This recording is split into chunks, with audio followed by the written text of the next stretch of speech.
Well, here we go. The talent tank from the lake bed. Today we've got Mr. Dan Campbell-Lloyd. Afternoon. Afternoon. He's an Aussie, but he hails from Hawaii. Living in Hawaii. Kauai. Kauai, yep. The Garden Island. With chickens. With lots of chickens. Yeah, lots of fighting chickens. They're everywhere. Yeah, you know why that is? The hurricane like 30 years ago blew all the fighting chickens around the island, blew them all away, and now they just breed everywhere. So everywhere you go, there's chickens. I had been to Kauai maybe 20 years ago, and I do remember they're dodging in and out of traffic. They're jumping in your spokes on your bike. Yeah, there's even like a couple of guys that like have them riding on the front of their bike or on their shoulder. Wow, like a parrot? Yeah. Oh. It's a thing. So Dan, you here, King of the Hammers. Little bit of an oddity getting you this surfer. You know, you cover all the surf stuff. You are all about that world. You're not about this world, but you do some amazing stuff here at King of the Hammers. You run media. I do. We do the live show for the whole thing, which is quite the job, and obviously the TV show. So all those moving pieces, and then. You're kind of the guy that's over the production trailer, correct? Yeah, I mean, this whole thing is really like piecing the right team together, and once they're all here, I'm kind of just overseeing the whole thing and making. You're like kind of just taking care of like the little nitty gritty things that like fall through the crack. But like we have Travis, who's like my main tech guy, who gets the microwave dishes up and all of that kind of stuff. Travis Walder. Travis right? Walder, yeah. Him and I are really like the key. And then we have Chris Lundy, who owns a company called Take It Live, and they do live webcasts for a lot of like bull riding and stuff like that. So he has his team. So Travis is kind of in charge of getting all the dishes up and feeding back the cameras. I'm in charge of the whole camera crew while getting all the cameramen, and Chris is in charge of like getting that live feed out so that it looks good on TV. So is it kind of truly just a puzzle, just a huge puzzle, and you are the kind of guy that makes sure each of the little puzzle pieces fit correctly in their correct spot? Exactly. Yeah. And including, down to like Tim, who's our show director, who's like, let's take camera 1 and let's take camera 2, and talking to the hosts and feeding them information and stuff like that. That's where I was going. Okay, so there's another guy even below, like, that's doing that work as well. Yeah, I mean, your show director, I can step back. Now I'm just like overseeing everything. But cool. Tim is my show director, and he's talking to Miles, through the earpiece and telling him, okay, we're going to go to camera 1.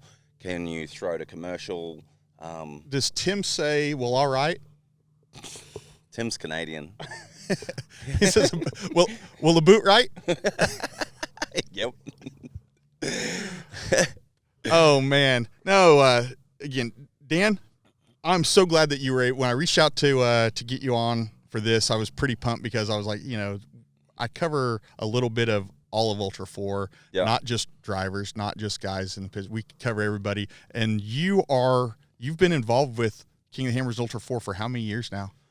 I want to say this is 9 or 10, 9 probably. Yeah. 9 years doing hammers. I think I've quit every year, but I'm still here. So you're hoping to make it through this one? I mean, we always do. It's like everything up to the very last second, even this morning when we went live for the first day, at 10:45 we went live, and up to the very last second, things were still not in place. And somehow, like, touch wood, whatever, somehow, right when it's time to go live, right when the first car goes off the line, everything comes together and works, and it's done that for 9 years, and that's a great reason to keep coming back, because I feel like if we had a major fail, like, that's hard. That's one you can't swallow. You got to make it work, and that's well, cool. I think if you actually did have a fail, though, knowing you a little bit, I can see you being like, no, I'm gonna beat this thing, and you'll be back next year to beat it. Yeah, I mean, failing's actually not an option here. Like, just because the camera and we didn't go live at 10:45, we would be live the second we could after that. And it's got, look at it now, it's just gotten bigger and bigger and bigger. And you know what? I had no interest in off-road racing. None at but all. After 9 years of coming here, I mean, like they say, it's the cliche here. The family, the ULTRA4 family, the people I've met, like, call it redneck America, but I can walk around anywhere in Hammertown. People offer me beers, give me a hug, and you know what? I'd miss it if I didn't come back. So when I met you in 2013, Miles was giving me a kind of a tour of the production trailer, and you offered me beer. It was PBR, and you guys had a room in the production trailer, and Miles goes, "Hey, let me, I'll go get the beers for us." And Miles opens the door, and there's a pallet. It's like 4 foot by 4 foot by 5 foot high of PBR. That's pretty much how we got through the first years. And that was like fueled by PBR. I've probably released the secret now. Everyone's gonna be like, when they run out of beer, they know where to go. It's definitely now, like, it's nothing like that now, because it is so much work and such a bigger team now that, like, sure, you drink a few beers, but now we're doing it at the end of the day, and like... Yeah, this was late. This was probably 10 p.m. Everyone was kind of trying to get all the production wrapped and cut and edited for what was going to be coming out the next day. Now come like 8:30, 9 o'clock at night, I sneak away and go to bed. You go to bed. That's... And I used to wear flip-flops, and I wear boots now. So I actually have that in my notes, because you were a flip-flop guy. For years. And everywhere. Yeah. What made you change? You know what? It's that dry... dust cracks my heels. You get those deep cracks in your heel, and they just end up hurting so much you can't walk. And I just can't. I got to walk everywhere. Super glue. Super glue works. You super glue them? Yeah. Yeah, I've done that. My wife gets those bad cracks, and she'll make me super glue her heels. Yeah. She's gonna listen to this and be like, "That's way too much." I mean, bare feet or flip flops is definitely my thing, but boots here. So you have a skincare company, and we're talking about you having this heel issue. Why do you not have like a salt scrub or I do a loofah? No, I make a scented coconut oils as well. So I make coffee scrubs and salt scrubs and bath scrubs and that kind of stuff. But I have a coconut oil. I've actually got it here because the coconut oil is probably the best thing you could be putting on your dry skin right now. I love hearing you talk about this. This is quite amazing. So, Aussie, you grew up in. You're gonna have to pronounce the name of. I know how to spell the name of the town you grew up in. Cairns, yeah. But it looks like Carnes. Yeah, it's not Cairns. It's Cairns. And what do you say? Cairns is about 2,000 kilometers northwest of Sydney. Yeah, so if you're looking at the map of Australia, you get like Melbourne, Sydney, Brisbane. Cairns is way up the top, like Great Barrier Reef. It's like tropical, like. Brisbane, inland of Brisbane is desert like this. Up there, it's one of the biggest rainforests in the world. One of the wettest places in the world. How did you get out of Australia, and how did you end up in the U.S.? How did you end up in Hawaii? I always had a thing for the U.S. I always knew I was going to end up here. I don't know why, but I came here when I was 17 because I quit school. And came here when I was 17 because my grandma, who was living in the US, wanted me to do a NOLS course, National Outdoor Leadership Skills. How awesome were those? Yeah, I mean, being a Boy Scout and seeing them in the back of boys' life and being like, I want to do those, and never did. And I came here and we went rafting and hiked through the Rockies and did all that kind of stuff. I was like, hell yeah! And then on the way back to Australia, I stopped in and stayed in Waikiki, and I was like, you know what? One day I'm going to end up in Hawaii. And that's, down the track, that's where I'll end up. But went back to Australia after that first trip here. And I worked for a bungee company and a rafting company. And my friend, Muzza, had started a rafting company on the Zambezi River in Africa. Okay. And was like, you should come out and work for me. So jumped on a plane. And my mum actually grew up in Zimbabwe. They were missionaries from England. And so she grew up in Zimbabwe. So we kind of had a little connection. I got a little connection there. Went and spent 6 years in Africa on the Zambezi River. Just river raft guiding? I had a photo video company on the Zambezi, so we would and rafting. So we'd take people rafting and then sell them the videos that we made. So that's where you learned. You're self-taught. This production work, all this audio video, self-taught, and then you took that and you leveraged that and you showed back up in the United States with it. Yeah, and like I did like professional kayaking for a while. So we made our own films and stuff like that. And I was filming with Red Bull and Matchstick Productions, and I broke my back pretty badly when I was about 24, 25. And so I just decided kayaking was, I couldn't be a professional kayaker anymore. And back then there wasn't any brokeback jokes. No. I love it. And then I'm here to keep you on your toes, man. Oh, good. I like it. And then from the kayaking, broke my back, and I was like, you know what? I'm just going to do production. And I had jobs with Red Bull straight away, and Matchstick Productions, and Freeride. We did the mountain bike videos and WSL surfing. And that was kind of it. And then did that, and I probably got into off-road racing.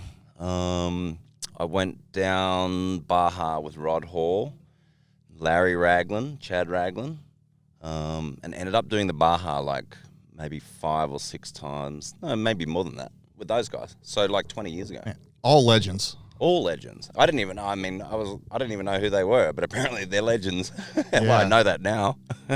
and we've lost all of them. Yeah, I mean, losing Chad was devastating because he was obviously one of my. He was one of the live crew hosts. Yeah, I will never forget him standing on the main stage wearing maroon tight jeans. Like they were the. I looked out. I was like, "What is that?" I miss him bad because he gave me his personal UTV, which was probably one of the sickest ones out here to use to get around in. Man, wow! But that was cool. I did Baja with him and his dad when they raced for Toyota. The what was the? Huh? Yeah, and that was awesome. So. What was the step to get from there to ending up with the King of the Hammers Productions with Hammer King? So Emily Miller, okay, who does Dave's media, she was a racer, and she did a lot of racing with Rod Hall, and hung out with them a lot, and so she was the connection. Dave, she vouched for you. She was talking with Dave one day, and they were like, "We want to do a live webcast." She's like, "I know someone. Let me call him." And I always say yes, because you never really know. I was like, Dave calls me. He's like, "I want to do a webcast in the middle of the desert with microwave dishes and all the rest of it." And in my head, I'm like, good luck with that. And then here we are. Here we are. Yeah, we are. What's the longest beam this year? Like 12 miles? No. Microwave? I think Cougar Buttes has got to be more than that out there. Yeah, well, maybe it is. 14 miles? I would get, you're probably right. 14, in and around 15 miles. There. Yeah. A microwave beam from all the way out there, all the way to here. We have a repeater to get it, so we're one halfway across, and then it goes up to Fisher Mountain, the big mountain here, and then it goes back to Hammertown. And then, what's been the spike? What is that number for the live feed? Like, what is the most people you guys have ever witnessed on the live feed? I think last year we had 1 million or just over 1 million views. That's amazing. All at once, viewers all at once. Yeah. Yeah, that's insane. Worldwide, right here from this place where the guy that drove you out here, what's his name? Josh. There's no cell signal out here, but he happens to find cell signal right where we're at. So all of a sudden he got excited. He's like, he's going to go Instagram. And here we are. We're having this conversation about no signal to anything anywhere. There's the cell phone bushes over my left shoulder out there about 1.5 miles. But you guys put out a live feed, uplinking from 15 miles away and sending it out. I think we get the internet from Yucca Valley, or, it's all beamed in here. Man, I mean, it's doable because right next to us is an army base, and you know that they have all the technology in the world. They're in the middle of nowhere, so if they can do it, we can do it. But I think they're also permanent. They're also permanent, though. They're physically located. This thing crops up for 20 days a year, and truly 10 days, 7 days. So you've been here since Monday, right? Yeah. And this morning is when you've had a T-minus countdown to launch to this morning for the UTV stuff. Yep. And that went off. It did. I mean, yeah, so we're building all week for that moment today. Went off, and it went off well. But and it's kind of easier for us today because qualifying is the short course. So not that many cameras. We only had to get like 5 or 6 cameras up. all close to town. Tomorrow, totally different story. For the whole race, the UTV So the big racing. race tomorrow, we're setting up now for... It's going to be similar to the ULTRA4 one. So we've got to I'm putting 8 guys out in remote spots. Some guys are getting flown in the helicopter. And dropped off. Better pack your lunch. Yeah. So, and I have left someone out there before. Oh, terrible. Yeah. He luckily found a ride. He was on top of Fisher Mountain, and we totally forgot about him. And he got a ride back and walked into the trailer at like 11:30 at night, and we're all drinking PBRs, and he's like, "Thanks, guys." Oops. Safe to say he didn't come back. Wow. I actually don't even have words for that. I can see how that could happen though. Yeah. I don't know when you guys are going to air this piece. So, what we're talking about tomorrow being the UTV race, that'll be Sunday. This is actually, I'll just clear it up. This is Saturday. So, the beginning. We're going to air this? Yeah, you're supposed to be. Okay. Yeah, I love that. That's what I was told. And you talked about... Well, you're talking to the right person. I guess we can make that happen.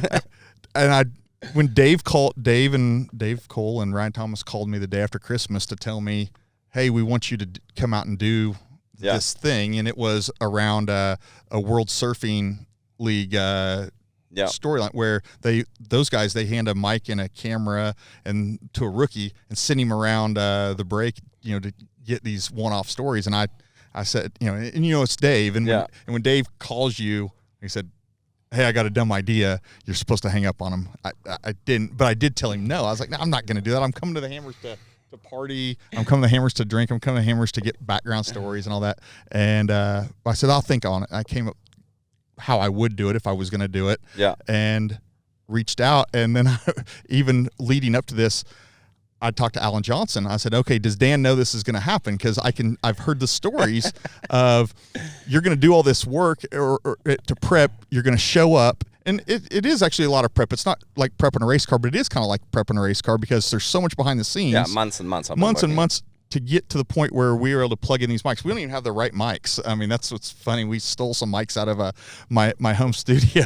At least it's not like Miles' spanner. Yeah. No wrench mic for us. I want to swap that out for something at some point. Right.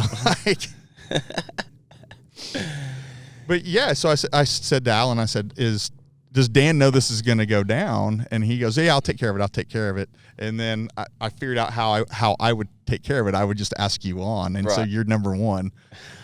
That's how we get there. This is cool. I think this is a great idea, actually. So you know what? That's the way that it works, and the guy that does it for the surfing, it works really well. And I'm always shocked at how many people actually watch it. So doing this podcast is a great thing to do. Well, I just like I like the backstories, and I do these I'm selfish. I'm doing because I want to know exactly who Dan Campbell is. Like, I know a little bit about you. We're friends on Facebook. I mean, I follow some of the stuff you do, but I mean, that's not real friends. That's, I follow your pictures. So when I reached out, I was like, let's see if Dan will do it. And then Miles goes, I'll send you his number if you need it. But no, I know when I first met you, you have this amazing accent. And so when I ran the idea by, actually, I asked Miles, because again, I grew up with the guy. Yeah. Same hometown. We're both from Paola, Kansas. I didn't know him until I was out of high school, though. He was already famous, I think, at that point. He was badass. Well, we made him famous. Yeah, and then he got really famous, like really famous. But I ran the idea. I go, hey, what if I had Dan Campbell on? He goes, oh, that'd be great. Man, his accent is amazing. He can pick up in every gay bar in the world. And I'm like, wow, Miles, that's he goes to tell him that. He'll love it. I've got a lot of Miles stories. I think the first time, we got Miles on, we did a competition for hosts. That's right. I threw his name in the hat. And Miles got on that competition. And he survived. Yeah, and here he is still here. But one of the best, and I think the first year we used him, I found him face down in front of the Big Daddy's party tent, just out cold, asleep. He'll do that in the dirt. So we've cleaned him up there. But the other one is he'd never eaten sushi. So I took him to his a nice sushi restaurant, and he didn't know what was on the menu, what to order, anything like that. And he loved it. He was like, wow, I've never tried this. And not long ago, I guess a couple of months ago, a text comes through and I open it up and he'd made sushi for his wife at home. Oh, that's a changed man. Well, I love it, man. I really appreciate and value the job that you do behind the scenes. Thank you. A lot of people don't realize exactly how much work it is, and it's an insane amount of work that you guys put on to bring this show. A billion strings and mirrors. Yeah, smoke and mirrors. You said strings and mirrors. Strings and mirrors. Man, thank you again. Appreciate it. I hope this goes well. Good luck this week. Oh, it's going well. I mean, it's already gone well for me. There's no wind. Laser Town. I need to throw that out there. Cody Wagner, great host. Cody's, as Dave calls him, the Howard Hughes of Ultra4. Cody has his little place here south of Hammertown, and so Cody's been gracious enough to let us shoot here all week, and so we have a bunch of these set up. And Dan was just 2 minutes behind getting here for Cody walking around with a flamethrower, lighting stuff on fire. It was ridiculous. Caleb didn't know what to think about that. Caleb is Caleb Norman. He's the camera guy that we've got with us this week. And Caleb actually kind of went and hid. Like, he stepped at least a solid 50 extra feet away from the open flame. Is this, what do they always do, fireworks here? I think so. Last night or something? I don't know. I mean, I actually drove through here the other day to grab some stuff from Dave's farm, and I was like, you know what?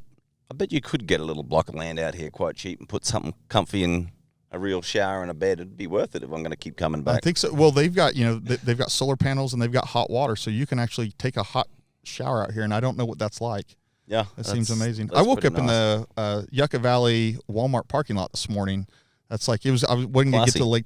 Yeah, no, it was truly amazing because there was running water in the Walmart. But yeah, I slept in the passenger seat of the truck because rolled in here. I was like, I'm not coming to the lake bed at 3:30 in the morning. Yeah, that's not really a good time. You won't find anything here at 3 in the morning. Trouble. Yeah, trouble for sure. Trouble. All right, Dan, we're gonna let you get out of here. You have production work to get back to. Thank you so much. Appreciate it, mate. I love it. We'll be with you a bunch this week. Keep your fingers crossed. Everything goes well. Touch wood. We're going to have a good week. And I think Hammer's Day is going to be epic. Yeah. And then there'll be, not just celebratory champagne on the winner's car, but there will be celebratory champagne in the production trailer that you guys survived. Absolutely. Well, cheers. All right. Yep. Cheers.